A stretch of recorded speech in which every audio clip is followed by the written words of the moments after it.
বিশ্বাস করেন, নিজের সুস্থ সবলভাবে বেঁচে থেকে সন্তানকে কবরে শুইয়ে দেওয়ার মতো যন্ত্রণা দুনিয়াতে আর দ্বিতীয়টা নাই। আপনার সব শোক একটা সময় মনের মধ্যে গোপনে চেপে যাবে সময়ের সাথে, সাথে। মাঝে, মাঝে উকিও হয়তো দেবে। কিন্তু সন্তান হারানোর শোক আপনাকে বাকিটা জীবনের একটা দিন, একটা মুহূর্তের জন্য স্বস্তি দিবে না।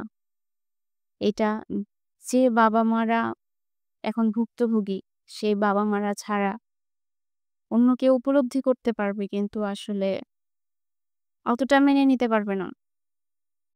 যাদের একটা মাত্র সন্তান, তাদের কথা একটু ভাবেন যে তাদের ভেতরটা কেমন লাগতেছে। আমি আজ ২ দিন ধরে আমি আমার পেজে ভিডিও আপলোড করব। আমি বারবার ভিডিও করতে যেয়ে থেমে যাই, করতে যেয়ে থেমে যাই। আসলে সত্যি কথা কিছুই আসতেছে না মুখ থেকে। কারণ আমিও একটা সন্তানের মা। আমিও আগে জিনিসগুলো আগে ফিল করতাম। প্রত্যেক বছর, বছর কোনো না কোনো ট্র্যাজেডি হবে। কোনো না কোনো একটা ধাক্কা বছরগুলার মধ্যে একবার হবেই। আর একবার হইলে পরপর কয়েকটা হবে। আমি এটা মানে কয়েক বছর ধরেই আমি দেখে আসতেছি।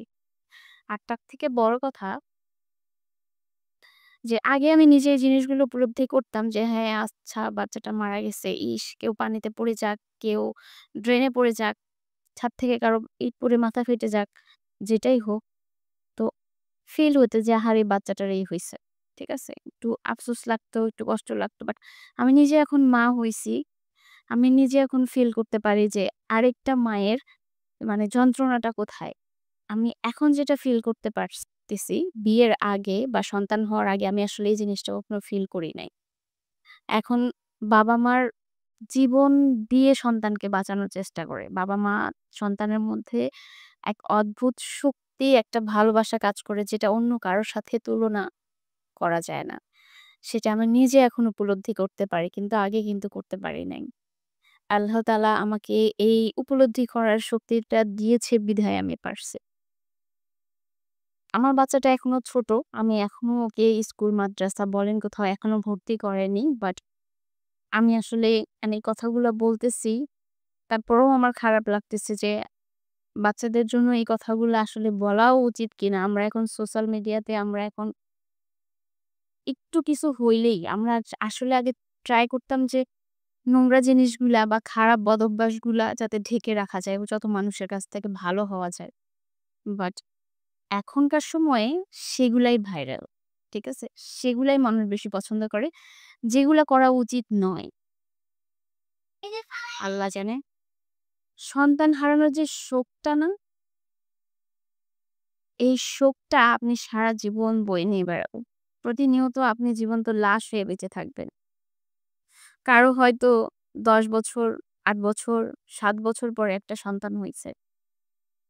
যারা হয়তো কোনোদিন বাবা-মা কখনো সন্তানের উপর গায়ে হাতও দেয়নি কিংবা চড়াও হয়ে কখনো কথাই বলেনি। সে সয় সে সন্তানগুলা এখন কি বলবো পুড়ে ছাই। চেনাও যাচ্ছে না তাদেরকে। বাবা-মা শেষ দেখাটুকু দেখতে পারে নাই তার সন্তানকে। এর থেকে দুঃখের আসলে মানে ভাষায় প্রকাশ করার মতো এই কথাগুলা না। সন্তানের চেহারাটা সারা জীবন ভাসবে। কিন্তু যারা সেটা দেখার সুযোগও পেল না, তাই না? এত কষ্টের সন্তানের বডিটা পর্যন্ত স্বাভাবিক অবস্থায় পেল না। শুধু পোড়া কয়লা ছাড়া। তাদের কথা একবার চিন্তা করেন। এটাকে জীবন বলে? বেঁচে থাকা বলে না। বাকিটা জীবন এই পৃথিবীতে তাদের কাছে নরক। আল্লাহ তাআলা দোয়া করি যাতে এই সোনা পাখিগুলাকে জান্নাতুল ফেরদৌস দান করুক। একদম সর্বোচ্চ উঁচু মোকাম দিক। কথা বলতে গেলে গলাটা ভারী হয়ে আসতেছে। আমাদের দোয়া করা ছাড়া সে বাচ্চাদের জন্য আর কিচ্ছু করার নাই। আমরাও নিজেদের থেকে মনে প্রাণে দোয়া করব সন্তানগুলা ভালো থাক।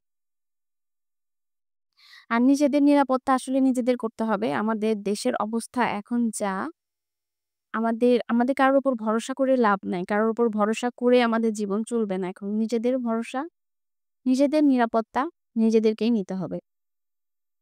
কারণ দেশটা আসলে আর আমাদের হাতের নাগালে নাই। আপনি চাইলেও করতে পারবেন না। কারোর সাথে তর্কে-বিতর্কে যাবেন? জীবন তো লাশ হয়ে ফিরে আসতে হবে এনি টাইম। নিজেরাও সচেতন থাকবেন, বাচ্চাদেরকেও সচেতন রাখবেন। বাকিটুকু আল্লাহর ইচ্ছা। কার হায়াত মুত আল্লাহ কিভাবে রাখছে, কিভাবে কি করবে না করবে আসলে আল্লাহ তাআলা উত্তম পরিকল্পনাকারী। আল্লাহ ভালো জানে। কিন্তু আমাদের নিজেদের নিরাপত্তাটুকু আমাদের নিজেদেরকে নিতে হবে। তো ভালো থাকবেন আর বাচ্চাদের জন্য দোয়া করবেন আমাদের যতটুকু কাজ। আল্লাহ হাফেজ।